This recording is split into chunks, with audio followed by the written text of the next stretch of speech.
welcome you into Argo Sports Weekly. Will Kennedy along with Coach Stephanie Lawrence-Yelton with the UWF women's basketball team. I take off my shoes, but I've run out of fingers and toes to count the number of wins you've got in a row now. So congratulations, another great week. What are we up to, 13? 13 straight wins. I mean, the 8th best in the nation right now in Division II basketball. You guys are getting a lot of attention. You're in the rankings as well. I know the regional rankings are important. We'll kind of talk about that as we get set for conference tournament play. Let's dive into a little bit of what happened for you guys last week. And it was a good week with a couple of different style games, including a fantastic, and I know a little bit of emotional senior night right here in the field house, in which you guys put on maybe your best defensive performance of the year. Yeah, that game, walking out with a 30-point win over the 4th best team in our conference, amazing. But I knew those 4 seniors were going to show up and play. I knew that was their night, and if we could just kind of control the emotions. And I knew it was going to be a good night when the parents walked to half court and none of them were boo-hooing crying. So I was like, we've got this, we can do this, it's going to be a great night. Strong parents, strong players. That's right. In that group, Belle's mom's a coach, so there's a lot of, kind of knowing. And that game in particular, of course, you get a good game from Tony. Haley in foul trouble a little bit again. Anna Hall had another one of those games where she dominated the glass, especially defensively. Yeah, and again, solid performance. It was our defense that really got our offense sparking and going. We got some of our young kids into the game early in the game, and they just kind of kept that niche going. But it was great. It was a great night to celebrate those seniors. It wasn't their last time being on this home court, but it was a great night to celebrate them. And then you move into closing up the regular season for you guys, go on the road. And I know that was a little bit of a tough ball game. And you get into it when you're in a streak like this, you're going to have some of those nights where you win by 30. You have some where you got to claw from behind. That's right. And when you go on the road in this league, it's super tough. And we hadn't been on the road in over 2 weeks. So we'd had a stretch of home games. We're really playing well at home. And then you have to go back on the road to a good Montevallo team. They're just under 500. They've knocked off some people that are ahead of them. And they're on their home court celebrating their senior day. But a great game. Tony goes for another double-double. I think her 19th of the season in that ball game. And I was seeing some stats on social media from you guys where, the numbers from those four super seniors are pretty incredible. Oh, amazing. They're ranked 1 and 2 in most conference categories. Anna and Tony and Haley are ranked nationally in a lot of categories. And they're carrying us right now. What a tremendous spot to be in as a coach, to have 4 kids that are super committed to your program, that don't want to see their seniors, their senior season in, and you're moving into the time of year where it's you win or you go home. The season is nowhere near done, but there are some weird quirks to your schedule in the fact that you guys are done with Gulf South Conference play. Yeah. Not so for the rest of the conference. So some time off, more than a week off before you'll play again. It'll be a Tuesday game, March 5th, right here in the field house in the tournament. You guys are number 2 seed. How is that as a coach? Because I know when you're rolling, you'd probably like to keep playing. Yeah, when you're looking at the schedule when it first comes out, in the middle of the summer, you don't know how that break is going to affect your team because every team is different. Sometimes you get to this point in the season and your team's a little banged up. You're dealing with maybe some sinus infections. You're dealing with just some fatigue with your players. So a longer break can help you push into that tournament play. We've got a couple of players that's going to be to their advantage. But I think for the majority of our team, I'm a little nervous. So we're going to change up the way we practice this week to help our kids stay in game mode, because I think the more games we're playing in it right now, the better we are. And so we've got to change that up, do a little bit more scrimmaging and practice this week, keep them in that game mentality so that we can turn into conference play, into that tournament play, and be successful. Is it dangerous as a coach to have this much time? Because I know the temptation may be to overplan, to throw some things in, and kind of your mind is working all the time. Yeah, and we've got a great team right now, and I don't think we've got to change a lot of things that we do to be successful. Some teams will go into a 9-day break and say, okay, we're going to add a different pressing defense, we're going to add this, we're going to change this, we're going to really mix up how we play, and then we're going into the tournament looking like a totally different team. I don't think our team's in that position. I think we're really good at what we do.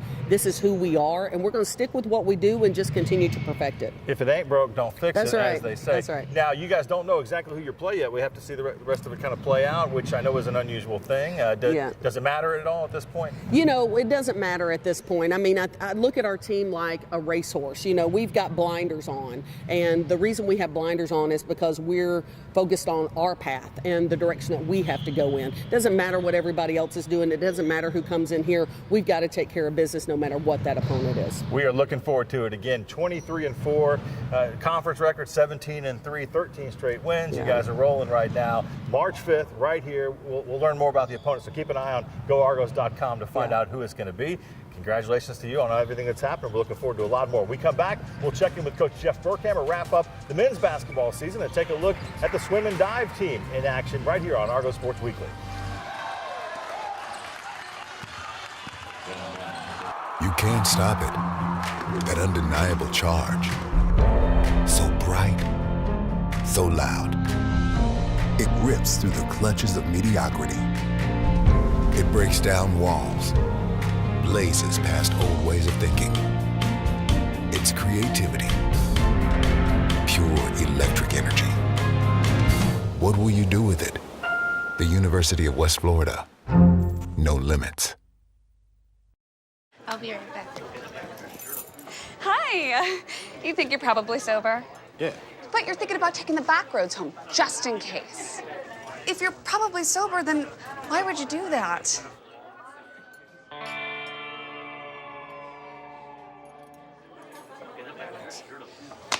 Good choice. Probably okay isn't okay. If you see a warning sign, stop and call a cab, a car, or a friend. That's a full glass of wine. I'll be chatting you later. Water. It's life's most basic need. But there's a water crisis in our world right now. Nearly 1 billion people live without clean drinking water. About every 19 seconds, a mother loses one of her children to a water-related illness. The water crisis is vast, but we can solve it. Just $20 can provide one person with access to a clean water project in their village. CharityWater.org. Join us. Welcome back into Argo Sports Weekly. Coach Jeff Burkhammer with the basketball team joining us now. You guys have wrapped up your season. I know it was a long season. They always are, no matter kind of which way they fall. But I know this was a lot of challenges for you during this season. There were a lot of challenges. A little bit of a frustrating season. We coming off such a great year last year. We felt like we had a lot of good pieces in place, and then injuries hit us. And it's just not a lot you can do when you lose 6'11", 6'8", 6'7", and probably two guys that might have started in the post for us. And then we had other guys out at the beginning of the year. Benson doesn't do any preseason. Benoit doesn't do any preseason. And it just took us a while. And we really didn't get to play together and play very well with everybody healthy until mid-January. And then from there on, we actually played pretty well down the stretch.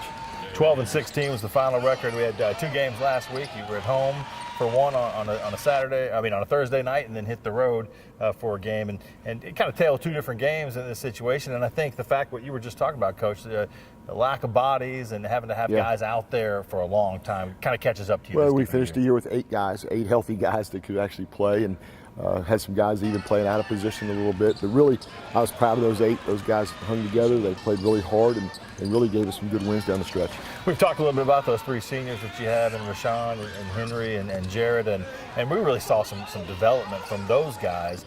But as you look towards next year a little bit, you know, John Brown had a fantastic season. We jokingly say it's the John Brown Award now for the Freshman of the Week in Gulf South Conference play. Future's bright for this young man. He's got a great future. He'll have a chance to set many records here if he can stay healthy and continue to improve. But he's the type of kid that will continue to get better. He'll work. He's got great enthusiasm for the game. He got better this year, and we feel like he's got a terrific future. No doubt should be Freshman of the Year, and I'm not sure he's not an all-conference player this season. What are you guys looking for out there on the recruiting trail? I mean, you got some shoes to fill, and a guy like Rashawn and some other areas. Well, those 3 seniors, Rashawn's a 4-year guy. It's incredible. We found him in an open tryout, and he comes in and has had 4 great years, has started for us for 4 years, and it'd be weird looking out there not having him on the floor with the ball in his hands. But he'll do really, really well moving on in life. He'll do great. Henry's been a 3-year guy for us and has done terrific and got better and better each year. And then Jared is a 2-year guy that really the second half of his senior season, he was terrific. He played very, very well. He kept getting better. But those would be 3 guys that would be tough to replace. We'll go out and try to find some guys. We're on some good players. We feel like we'll have a good recruiting year and get back on track next year. I know as a coach, effort is the one thing you really, really want to see consistently. The back half of the season, the last couple of weeks, there's been a lot of effort. Oh, it was great. I think those guys did a terrific job down the stretch. Those guys, 8 guys, played well together. They helped each other. They trusted each other. And as a coach, you like all those intangible things. You love the enthusiasm, you love the intensity, you love the togetherness and the trust, and those are things we had down the stretch. Hey, you guys work hard, Jason and Brian, your assistants there. I know it's not done. You guys got a lot of work to do. Even though the games are done, the business never stops. It's always interesting when the season ends and someone will ask my wife, hey, what's Jeff do now? And she'll just start laughing. And then she'll kid around a little bit. Well, the season's over. He really doesn't have anything to do, knowing that now is maybe even busier, that we got to get out recruiting and find the right players, and then maybe take a little bit of a break after that. But we've got a lot of things to get done here in the next couple weeks. All right, Coach. Thank you, and we'll look forward to seeing you guys in action. It won't be too long. Won't be too long. It'll be here quickly. The UWF Swim and Dive team was in action last week in Cleveland, Mississippi at the New South Intercollegiate Swim Conference Championships. A good effort all the way around. Finished third overall, 4 first-place finishers. Coach Barbara Parker, the dive coach, was the co-dive coach of the year. That is the 6th time for her. So now we wait and see who qualifies for the national meet. We know that a couple of relay teams have qualified. We'll get the rest of that breakdown coming later this week. We caught up with the team after the event. I thought the conference meet went pretty well for the whole week. A lot of ups and downs as over a 4-day and 8 different session meet, but the girls kept the positive attitude and kept fighting and working hard to get the best times. It's pretty nice to have some conference championships. Holly won the 100 backstroke, Esther won 100 freestyle, and then the 200 free relay with Caitlin Tierney, Brooke Ferreira, Tabby Reed-Caton, and Esther Rosetto winning the championship was nice. Overall, we had a good performance. Of course, we had Jess winning the 1 meter, which she did not win last year, so that was a good thing for her. We got 3 weeks left, and then we leave for NCAAs, and it's going to be a challenge. It's always a challenge, and we are ready to rise that challenge. Looking forward to NCAAs, and again, we have to wait to see who gets picked up. I think we'll have several individuals and several relays. Look forward to going to Indianapolis and see what we can do at the natatorium. Time for another 60 Seconds with. This time we're with UWF swimmer Esther Rosetto. You're not from around these parts. Tell everybody where you're from. I'm from Germany, especially from Frankfurt, and I moved here in August last year. So a freshman on the swim team. What do you like about being in Florida as opposed to back home in Germany? It's probably the weather. It's kind of nice here, and it's warm, and it doesn't snow. Coming here to the States, as far as like life in general, music, culture, those kind of things, have you gotten acclimated pretty quickly? Yes, it's different, but I think I got kind of used to it really fast. Like I just adapted some phrases. What do you like to do when you're away from studies and away from swimming? Oh, my biggest hobby is reading books, but I also like a lot to do something with friends, especially like with people from the swim team. Just especially when we do not have a meet and can like go out on Saturday, on Sundays, and just hang out together. This has been 60 Seconds with Esther Rosetto. Again, you can always check GoArgos.com for the latest on the UWF swim and dive team. Coming up next, we're going to talk with baseball coach Mike Jeffcoat as his Argos are coming off a big road conference series win at Auburn Montgomery. That's next on Argo Sports Weekly.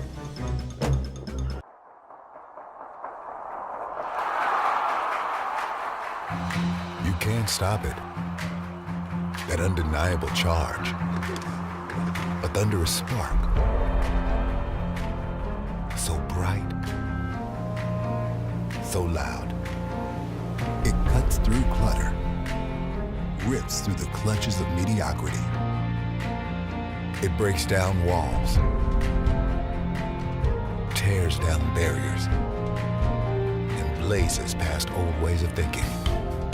It demands to be seen, heard, and understood.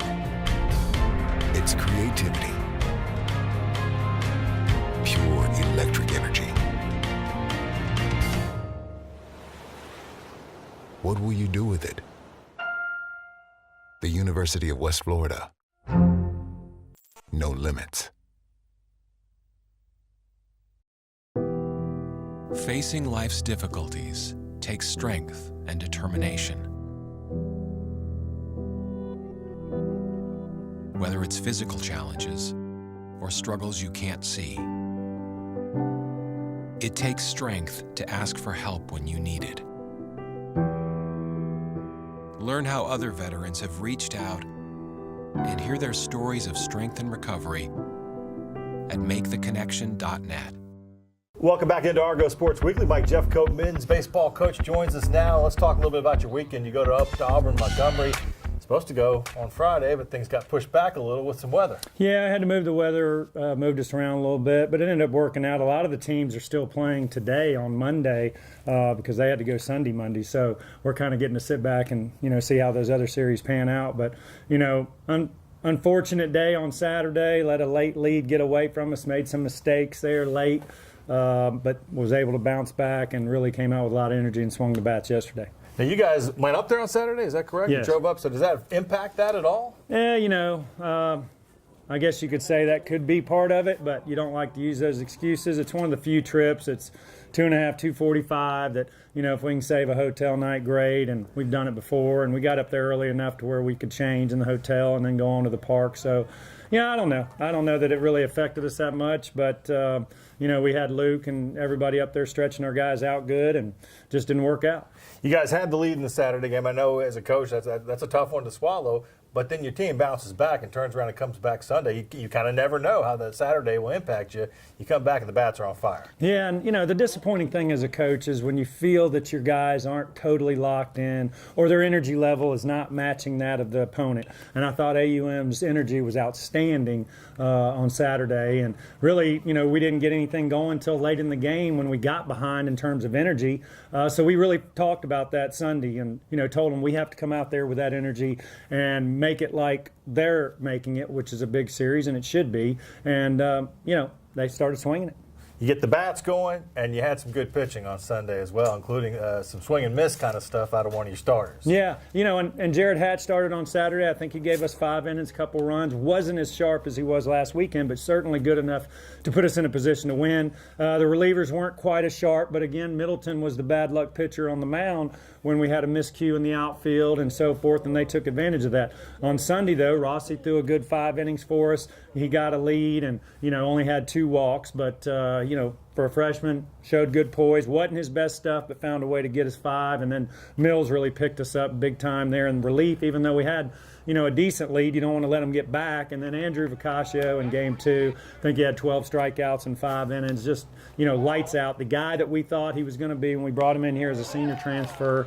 And but he had a little shoulder problem there early in January. So we're trying to get him back pitch count wise, and that's what was a good thing. Got him to 90 yesterday. And, once the pitching was going good, the hitters came back. We talked about making sure that, we wiped the slate clean for the second game and start anew and have that same energy. And by the 3rd inning, we had 10 runs on the board. We've talked, off camera a little bit about how tough it can be sometimes to hit the ball out of this ballpark here at the Spoon. Yeah. But you get up some other places, the ball carries a little bit differently. You got some pop in the bat. Some guys were launching it. Yeah, and AUM's field's not necessarily that big, but the wind was howling. It was blowing across from right to left on Saturday, and then it was blowing out on Sunday. And but we were taking advantage. I mean, we were hitting a lot of opposite field balls, a couple out of the park that way, and a couple pull balls, but really barreled some balls hard. And then, in between all that, when the fortune's going good, we had some infield hits, roll over right in the hole. So it was a good day. You've talked with your guys about having an approach at the plate. I've been here at practice and listened to you really kind of drill into that about going up there and knowing what you want to do. Are they starting to turn that around? We talked about competitive at bats, and that was the last thing on Saturday that was a disappointment. We had 19 fly ball outs. So we talked about using the surface and seeing if they could field some balls, and we forced some errors that extended the inning, and that's when some of the guys started getting some big hits. Who's swinging the bat really well for you? Well, Matt Jones had a huge weekend. I think he was 7 for 9, 7 RBIs, 7 runs scored. Matt Sullivan, Robert Lopez, up and down the lineup. Brian Harris, Trevor Payne swung it great. Isaac Phillips started coming around finally. So, up and down the lineup, but hardly anybody didn't hit. It's nice when everybody is doing that kind of thing. And the good thing about that was Matt Estrada was not in the lineup this weekend. He fouled a ball off his foot early in the week against Nova. Didn't break it, but just still sore. Looking forward to getting him back this week. And so he was our hottest hitter. And to be able to have that type of offense with him not in there, I look forward to getting him back. You guys have played a bunch of games in kind of a short window, but you get the conference underway now. What's next for you? Yeah, we got Mississippi College coming in on Friday night for a Friday-Saturday conference series. Don't have any midweeks, which is probably good. Gave them off today, Monday, so we're going to have 3 good days, hopefully. A little bit of rain in the forecast. Got to see how that pans out. But Mississippi College, GSC reigning champs, so they've got everybody back in their lineup. I think most of their starters back. We're familiar with them, but again, as I say, you got to bring your A game. All right, Mississippi College right here. Get on out to the Spoon. Check out Coach Mike Jeffcoat and his team. Coming up next, we're going to check in with the red-hot UWF softball team and Coach Ashley McLean. You can't stop it. That undeniable charge. So bright, so loud. It rips through the clutches of mediocrity. It breaks down walls, blazes past old ways of thinking. It's creativity, pure electric energy. What will you do with it? The University of West Florida. No limits. Water. It's life's most basic need. But there's a water crisis in our world right now. Nearly 1 billion people live without clean drinking water. About every 19 seconds, a mother loses one of her children to a water-related illness. The water crisis is vast, but we can solve it. Just $20 can provide one person with access to a clean water project in their village. CharityWater.org. Join us. Being a champion takes more than talent, more than the perfect pass, more than using your head. Being a champion takes the spirit to always push harder, the ability to overcome any hurdle, and the fire to be the best. Welcome to Division II, where the pursuit is yours to create. And the question isn't, can you do it? It's, will you? Welcome back into Argo Sports Weekly. We're in the outfield in the softball complex with Coach Ashley McLean, hoping not to get hit during batting practice today. You're right. Coach, you guys are off to a red-hot start. We say that every week. It just keeps going and going and going. You go up at Auburn Montgomery over the weekend and come away with a sweep. Talk a little bit about that series. You said you got into the Friday, the opener, and the offense wasn't there to start the game. It came a little bit later. It did. We started slow with our bats. We were hitting the ball well. Our timing was a little off, so it took them a couple times through the lineup to get their timing down. But they came around and they figured out how to score. And sometimes when the offense isn't there to start the game, you have to rely on the pitching a little bit. You said your pitching was solid all throughout that ball game. It was. Gracie Gilbert threw a heck of a game. She came out lights out. We had a scouting report on them, and we talked a lot about it, and she's ready to go with them. Saturday, you turned back around, and I know it was kind of some, anxiousness about whether or not everything could play out over the weekend because of the weather up that way. Saturday, you get the 2 games in, the bats are there right from the start. They are. We were fortunate enough. We saw almost every pitcher that he had on his roster Friday night, so our girls were ready to go when it came through Saturday. You guys are able to do a little bit of everything offensively. You've got some pop in the bats. You've got speed on the base pass for sure. We've talked about that here. It's nice to be able to play whatever style you need to, right, for a game? It is, and we can rely on our short game or our long game. Whatever we need, our girls are ready to come through with that. The pitching on Saturday, you were able to have your 3 starters really give you great effort through the weekend. Talk a little bit about their performance on Saturday. All 3 of them. I mean, they shut out AUM, so you can't complain about that. Each weekend, our plan is to get better, and we have a plan for this week to attack MC and Miles. Rankings are always a good thing. Maybe a double-edged sword a little bit. I haven't had a chance to kind of ask you that question. Do you like being ranked early in the season, because you guys have stepped right into some pretty high rankings? Hey, how do you kind of manage that with your team? It's early. It doesn't matter what you're ranked until the end, and that's what I talked to the girls about. I told them to give them a round of applause for where they started and what they've done, but as I talked to them before, you have 3 chapters in a season. We're on our 2nd chapter, so rankings really don't matter until the end. Hard to believe how quickly it moves. 16-1 already, 6-0 in conference play. When it comes to the bats, who's really hitting the ball well right now? Rachel Wright came out hot this past week, and she had 2 triples in one game, and Tila Howard always doing something, short game, long game, whatever she can bring to the table. Sassman again, she's always up there, threat at the plate, but all of our kids are hitting the ball well. Should be a good series this weekend. Good luck to you guys there. Thanks for spending some time with us. She's not feeling too well, so we're coaxing her through the process. It was a good weekend for all your Argo teams. We'll check in on men's and women's tennis here on Argo Sports Weekly. You can't stop it. That undeniable charge. So bright, so loud. It rips through the clutches of mediocrity. It breaks down walls, blazes past old ways of thinking. It's creativity, pure electric energy. What will you do with it?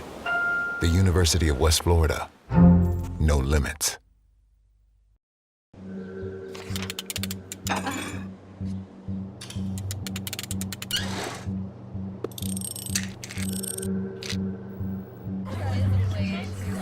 Just go do it. Go do it.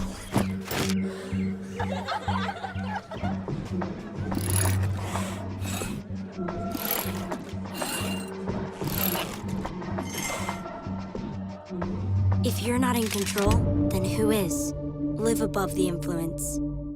Water. It's life's most basic need. But there's a water crisis in our world right now. Nearly 1 billion people live without clean drinking water. About every 19 seconds, a mother loses one of her children to a water-related illness. The water crisis is vast, but we can solve it. Just $20 can provide one person with access to a clean water project in their village.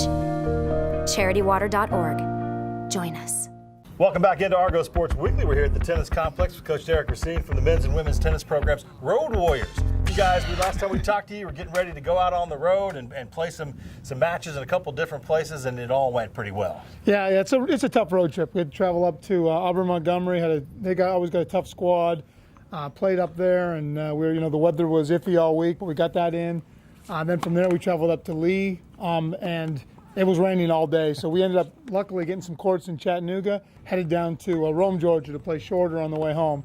And we got that one in, too. It rained all night, and the courts cleared in the morning, and we got it in. When you have to make some adjustments like that, I know it doesn't always go the way that you hope it will or the way you planned it out originally. When you have to jump in to Chattanooga and play indoors, how does that impact the teams? Yeah, I mean, tennis players are kind of used to that because, if it rains in the middle of a match, if there's indoors, you go indoors, or there's a rain delay, even worse. You're sitting around waiting for a couple hours to get back on the courts till you can dry them. So tennis players are kind of used to that, but you got to kind of stay focused. And I like the fact that we went indoors because then you're not stuck with a rain delay in the middle of your match, which is a lot of times a lot harder. When you're playing 3 matches in that condensed time period with all those other things thrown in, what's the impact like physically for your players? Well, it's tough, but we like to do that a couple times in the season because that's the way our national tournament's played. If you're going to win the national tournament, you got to win 4 tough matches back to back to back on 4 consecutive days. So this kind of prepares us for that. We do this about 3 or 4 times during the season. Travel to a place, try and meet some teams, and play 3 or 4 matches in 3 or 4 days. So it makes it tough. Always looking ahead. See, that's the way it's supposed to be. Talk about who's playing well for you right now, early on in the season. Well, on the girls' side, Berta Bernardi has been perfect so far. She hasn't dropped a match and been playing well. She hasn't dropped a set, so she's been playing extremely well. Also, Deanna Valad down at 4 and 5 has been tremendous. She played a great match against Lee indoors and really played well. And then we also have a newcomer in Carolina. Carolina, she's playing lights out. She's just ripping winners from everywhere on the court. So those 3 girls have really been the bread and butter of our lineup so far. And we've got other girls that'll step up and fill those. That's a good thing. We've got a good team. So if one of those, comes off of their high that they're on right now, another one's going to step up and play in that position. So we're pretty confident with that. On the men's side, we've been getting great results out of Serdar, our number 1 player. He's yet to lose a match and playing really well. Also Juan Cabra, who was undefeated last year, is stepping up higher in the lineup now. He's playing 2 and 3 and winning as well up there. So we've been having some good results out of those 2 and some guys at the bottom too. Actually, a freshman, Pedro Cordero, has yet to lose, been playing really well. And we didn't know what he could do as a freshman, how he would compete in the tough match situations, but he ground out a couple tough matches for us. Berta's been recognized for her play, Yeah. And by the way, I'm glad you say the names. I kind of set it up that way so that you have to do that. What's next for you guys real quick?